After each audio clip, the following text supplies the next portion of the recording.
For as long as I can remember, there has been one number burned into the American imagination like a promise. Not a dream, not freedom, a number. $100,000 a year, 6 figures. The finish line we were all told to run toward. I'm your grandma investor, and I've watched this number quietly ruin more lives than any recession ever did. We were raised to believe that once you cross it, the pressure disappears. The clouds part, you finally exhale. You get the house, the car, the weekends back, and a sense that you've made it. That story sounds comforting. It also happens to be dangerously outdated. Because here's what no one tells you. In today's economy, 6 figures don't mean safety. They mean exposure. They mean you've stepped into the most expensive psychological trap in modern personal finance. And if you're watching this thinking, I did everything right, I make good money, so why do I still feel broke? I want you to hear this clearly. You are not failing. The math changed. The system changed. And no one updated the script. By the end of this video, you'll understand exactly why earning more can quietly leave you with less, why the middle class is being squeezed from every direction, and what it actually takes to protect your freedom before this number traps you the way it's trapped millions of people before you. It usually doesn't happen on payday. That part still feels good. The number hits your account. You pause for half a second, and there's this quiet pride that says, I made it. You tell yourself, this is what all those late nights were for. The degree, the debt, the weekends you traded in. And for a moment, it feels real. 6 figures feels like arrival, until it doesn't. The break comes later. In a moment that feels almost embarrassing to admit, it's a random Tuesday night. You open your banking app, not because you're panicking, just out of habit. And that's when the confusion hits. The balance looks thinner than it should. The savings account hasn't moved. The credit card is higher than last month. And suddenly you're asking a question that makes no sense. How am I making more money but feeling poorer? This is where most people turn the blame inward. They assume they're mismanaging something, that they're bad with money, that everyone else must have figured it out. But I've watched this moment repeat for decades, and it always looks the same. You're not reckless.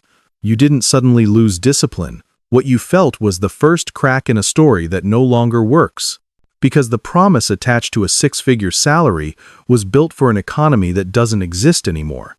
And once that realization settles in, the anxiety doesn't fade, it sharpens. Before you turn that anxiety inward, let me say this as clearly as I can. You are not crazy, and you're not bad with money.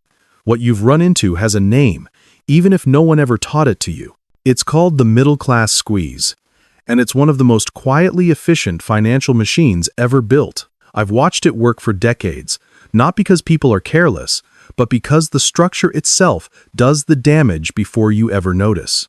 Here's how it works. When you earn very little, the system cushions you. There are credits, subsidies, assistance programs, and safety nets designed to keep you afloat. When you're very wealthy, the system bends for you. Capital gains are taxed differently. Assets get favorable treatment.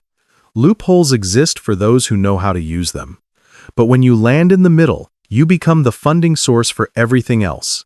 You make too much to qualify for help and not enough to escape the rules.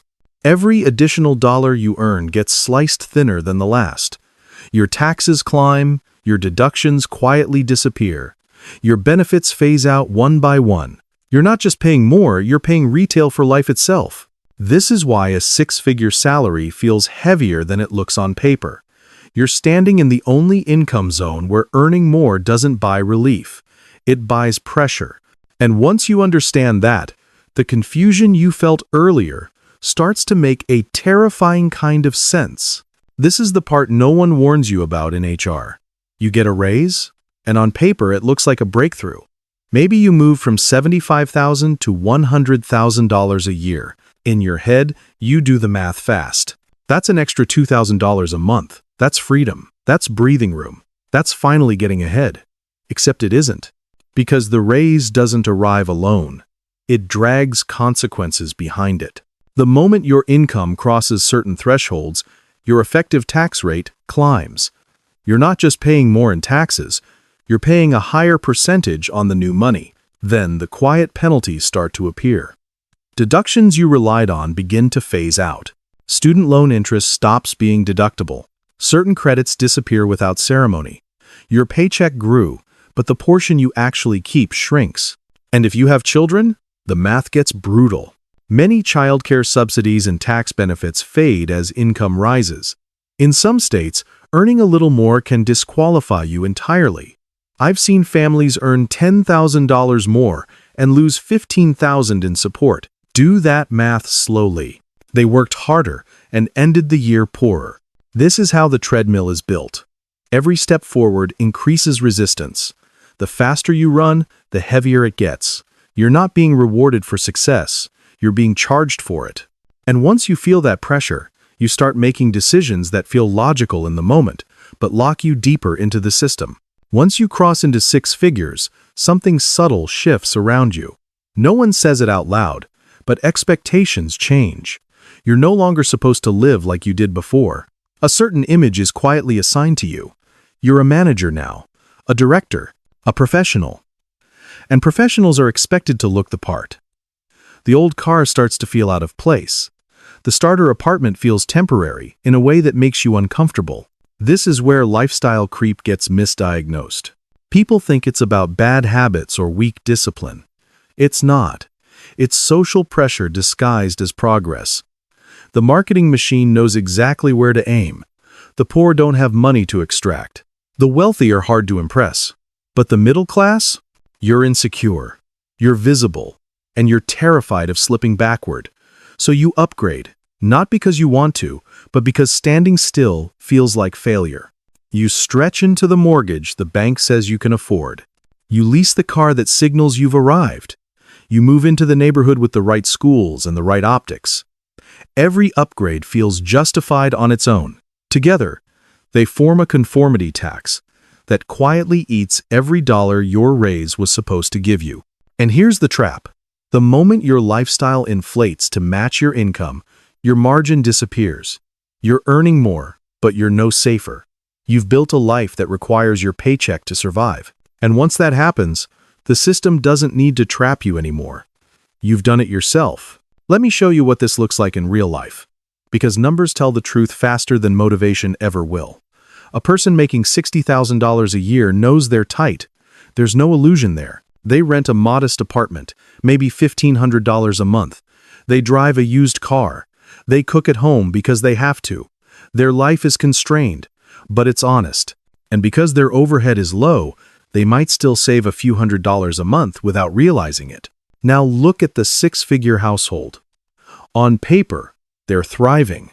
The bank pre-approves them for a massive mortgage, so they buy the $600,000 home. The payment, taxes, and insurance run $4,500 a month, but that's only the visible cost. The real damage hides in the phantom expenses no one budgets for: lawn care, HOA fees, repairs, furniture to fill rooms that used to be empty, 2 leased cars because reliability is non-negotiable, 1 to the sevens. By the end of the month, after taxes and status maintenance, there's nothing left, sometimes less than nothing.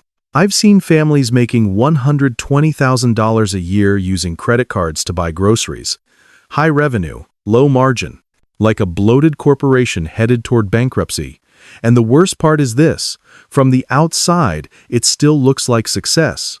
From the inside, it feels like suffocation. Money is only part of what a six-figure job costs you.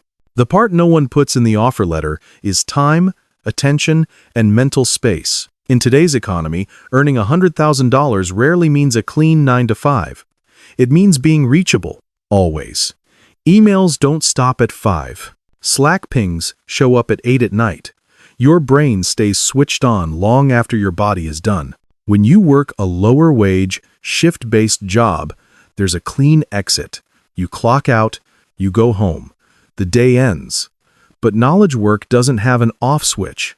Your mind is permanently leased to the company. Even when you're not working, you're thinking about work. And that constant background stress changes how you live. When you're time poor and mentally exhausted, you start spending money to solve problems time used to handle. You order DoorDash because cooking feels impossible. You hire cleaners because weekends are no longer restful. You subscribe to everything because numbing out feels easier than being present. This is decompression spending, and it quietly eats a huge portion of your income. So now, you're earning more money to cope with the damage caused by earning more money. You're paying a premium just to survive your own lifestyle. And once that cycle locks in, it doesn't just drain your bank account. It drains your energy, your patience, and eventually, your options. This is where the trap finally closes. By the time most people realize what's happening, their income isn't just supporting their life anymore, it's protecting it. You don't own your lifestyle. Your lifestyle owns you. The mortgage depends on your paycheck. The car leases depend on your paycheck. The private activities, the insurance, the monthly subscriptions, they all assume the income never stops. At this point, optionality disappears. You might hate your job. You might feel burned out, underpaid for the stress, or trapped under a toxic manager. But quitting isn't an option. Taking a pay cut feels impossible. Your life has been engineered around the assumption that the money keeps coming. That's what golden handcuffs really are. Not luxury, dependency. I've seen this contrast play out countless times.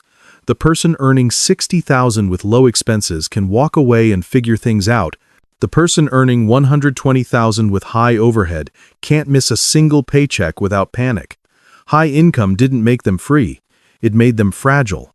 And this is why so many people who look successful online are quietly miserable. The vacations, the new SUVs, the nice clothes, they're not signs of wealth. They're symptoms of commitment to a system that doesn't forgive mistakes. Once you see that clearly, the question stops being, how do I earn more? And becomes something far more uncomfortable. How do I get my life back? This is the distinction almost no one teaches early enough, and it's the reason so many high earners stay stuck for decades. Income is not wealth. Income is speed. It's how fast money moves through your hands. Wealth is distance. It's how far that money carries you when everything else stops. You can run at 100 miles an hour and still go nowhere if you're on a treadmill. And that's exactly what a six-figure salary becomes when expenses rise to meet it. I've watched people with enormous paychecks build absolutely nothing because every dollar had an assignment before it ever arrived. Mortgage, cars, lifestyle maintenance, stress relief, high cash flow, zero net worth. Meanwhile, someone earning less but keeping their overhead tight quietly builds resilience. They're not flashy. They're not impressive on social media. But they have margin. And margin is what buys time, choice, and leverage. This is where Parkinson's law shows up in real life. Expenses expand to consume income. Every raise unlocks a new need. Faster internet, nicer groceries, better gym. A bigger life that feels normal, shockingly fast. The surplus disappears before you ever feel it. And the tragedy is this. The higher your lifestyle climbs, the more wealth you need just to stand still. So, the person earning $150,000 doesn't just need more savings, they need millions to maintain what they've normalized. The bar for survival keeps rising, and the exit keeps moving farther away. Once you see that clearly, the goal stops being more income. It becomes something much quieter and much more powerful. So how do you get out of this without chasing an even bigger paycheck? The answer isn't complicated, but it is uncomfortable. You have to divorce your ego from your income. The system is designed to confuse the two. It wants you to believe that earning more means upgrading more, because upgrades are how your capital gets extracted. The real act of rebellion is refusing to play along. If you make $100,000 a year, the move that changes everything isn't earning $150. It's living like you make $50. That gap isn't deprivation. That gap is freedom. That's your optionality. That's the money that buys you time, leverage, and the ability to say no. No to the toxic boss. No to the endless grind. No to the quiet panic that comes from needing your paycheck to survive. This is what people misunderstand about stealth wealth. It isn't about being cheap. It's about staying invisible to the pressure. When you get a raise, don't celebrate it with an upgrade. Hide it. Divert it automatically into investments before it ever touches your checking account. If you see it, you will spend it. If it disappears, it will quietly build your escape in the background. We need to redefine what success actually means in 2025. It's not the BMW in the driveway or the square footage of your house. The real flex is being able to lose your job and not panic for 2 years. It's having margin. It's having choices. Income is just the speed you're running. Wealth is how far you can go without running at all. Stop chasing the number. Start protecting what sticks. You're not here to be a conduit for banks and brands. You're the CEO of your life. It's time to run it like a profitable business.